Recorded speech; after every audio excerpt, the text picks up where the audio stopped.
पाकिस्तान और चीन से लोहा लेने वाले उत्तराखंडी फौजी तक पहाड़ के जिस दुश्मन के सामने खुद को असहाय मानते हैं, क्या आप उस दुश्मन को जानते हैं? एक ऐसा दुश्मन जिसने पहाड़ की सबसे बड़ी आजीविका खेती को पूरी तरह चौपट कर दिया। ऐसा नहीं है कि इस विलेन की पहचान हमारी सरकारों को नहीं है। उत्तराखंड की सबसे पहली निर्वाचित कांग्रेस सरकार जब दूसरी बार राज्य में चुनाव के लिए उतरी तो उसने पहाड़ के इस दुश्मन का उत्पात खत्म करने की बात अपने मैनिफेस्टो में शामिल की। अगर आप पहाड़ को जानते हैं तो अब तक आपके दिमाग में इसका नाम आ गया होगा। ये नाम अगर बंदर है तो आप बिल्कुल सही हैं। बंदरों को ट्रकों में भरकर पहाड़ में छोड़ने जैसी बात आपने शायद सुनी होगी। ये बाहरी बंदर और भीतरी बंदर की राजनीति क्या है? पहाड़ में लोगों का खेती छोड़ देने का एक बड़ा कारण एक छोटा सा बंदर कैसे बन गया? क्या आपने कभी सोचा है कि हम लोग तो सदियों से इन बंदरों के साथ रह रहे थे, फिर कैसे बंदर हमारा सबसे बड़ा दुश्मन बन गया और कैसे ये बंदर पहाड़ में पलायन का भी एक कारण बन गया? नमस्कार, मैं मंजुल। आज के इस वीडियो में समझने की कोशिश करते हैं इन सब सवालों के कुछ जवाब। साल 1978 से पहले भारत में बंदरों को बायोमेडिकल एक्सपेरिमेंट के लिए एक्सपोर्ट किया जा सकता था। 1978 में इस पर प्रतिबंध लगा और यहीं शुरू होता है भारत में बंदरों के उत्पात का नया युग। देश की राजधानी दिल्ली में बंदरों के उत्पात की आवाज साल 2007 में गूंजी। ये आवाज भी दिल्ली के डिप्टी मेयर एसएस बाजवा की मौत की वजह से गूंजी। अक्टूबर 2007 में दिल्ली के डिप्टी मेयर एसएस बाजवा के दफ्तर में बंदरों ने हमला बोल दिया और बंदरों को रोकने की कोशिश में बाजवा सीढ़ियों से गिर पड़े। सिर पर आई गंभीर चोट से उनकी मौत हो गई। इसी साल दिल्ली हाईकोर्ट ने बंदर के उत्पात से निजात के लिए एक कमेटी बनाई थी। न्यू फ्रेंड्स कॉलोनी की तरफ से साल 2000 में दायर एक जनहित याचिका पर सुनवाई करते हुए दिल्ली हाईकोर्ट ने सार्वजनिक स्थानों पर बंदरों को भोजन देने पर रोक लगा दी और नगर निगम को इसका उल्लंघन करने वालों पर जुर्माना लगाने की इजाजत दी थी। इस केस के दौरान एक बात यह कही जाती है कि सरकार बंदरों को पकड़कर दिल्ली से बाहर भी भेजती है। इसका एक मतलब यह भी है कि शहरों से बंदर जंगलों में भेजने का सिलसिला इससे कई सालों पहले ही शुरू हो चुका था। पहाड़ के लोग सालों से ट्रकों में भरकर बंदरों को पहाड़ छोड़े जाने की जो शिकायत कर रहे थे वो सही निकली। अनऑफिशियली कई वन अधिकारी इस बात को स्वीकार करते हैं कि पहाड़ में दूसरे राज्यों से बंदर छोड़े गए। बंदरों को जंगलों में छोड़ने की सलाह सुप्रीम कोर्ट तक दे चुका है। बंदर पकड़ने और छोड़ने में पैसे का एक बढ़िया धंधा इसी पॉलिसी की देन है। जैसे दिल्ली एमसीडी अलग अलग मौकों पर कहती है कि उसने बंदर पकड़कर मध्य प्रदेश या कभी गुजरात भेज दिए। इस बीच हिमाचल और उत्तराखंड में बंदरों की संख्या में आश्चर्यजनक वृद्धि देखने को मिली।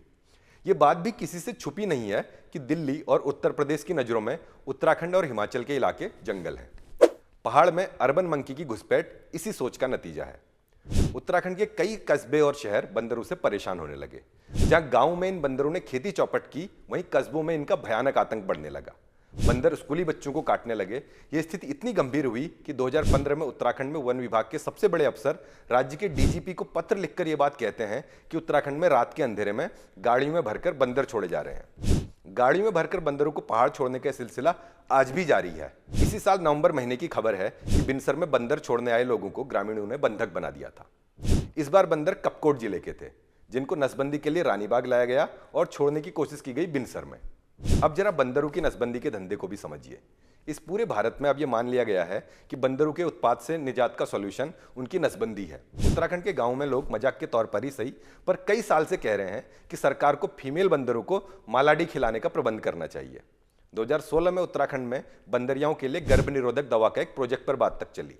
2018 में इसके टेस्ट होने की खबर आई। हिंदुस्तान टाइम्स एक खबर में लिखता है कि wild life institute of India के साथ चले इस प्रोजेक्ट से तैयार दवा को वैक्सीन की तरह लगाया जा सकता है और खाने में मिलाकर भी खिलाया जा सकता है। रिपोर्ट बताती है कि इसकी एक डोज करीब 6,000 रुपए की पड़ती है। प्रोजेक्ट पर आगे की कोई रिपोर्ट पब्लिक डोमेन में नहीं है। खैर, उत्तराखंड में सरकार बंदरों के उत्पात से मुक्ति पाने के लिए बंदरों की नसबंदी पर जोर देती है। 2015 में जहां राज्य में करीब 1.5 लाख बंदर थे, वहीं 2021 में उनकी संख्या करीब 1,10,000 बताई गई।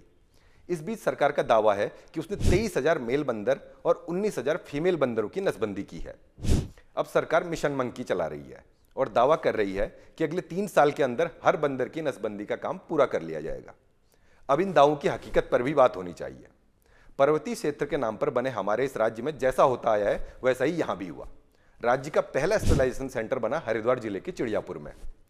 कुमाऊं में, अल्मोड़ा और नैनीताल में खुले स्टरलाइजेशन सेंटर मिलाकर सरकार के पास राज्य में कुल 3 स्टरलाइजेशन सेंटर हैं।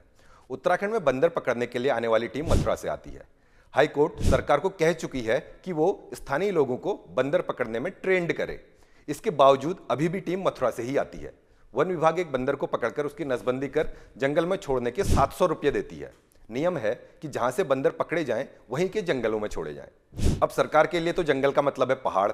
सो जैसे पहले दिल्ली और उत्तर प्रदेश से बंदर पकड़कर उत्तराखंड में छोड़ दिए जाते थे, वैसे ही अब ये बंदर उत्तराखंड में मैदानी इलाकों से पहाड़ों में छोड़ दिए जाते हैं। ये माना जाता है कि मेल बंदर नसबंदी के बाद अधिक आक्रामक हो जाता है। डाउन टू अर्थ की एक रिपोर्ट बताती है कि नर बंदरों की नसबंदी के चलते उनके टेस्टोस्टेरोन हार्मोन से उनमें आक्रामकता बढ़ने का जोखिम होता है। क्या उत्तराखंड सरकार इस पर ध्यान दे रही है? पिछले कुछ सालों में उत्तराखंड में बंदरों के काटने के कई मामले आए हैं।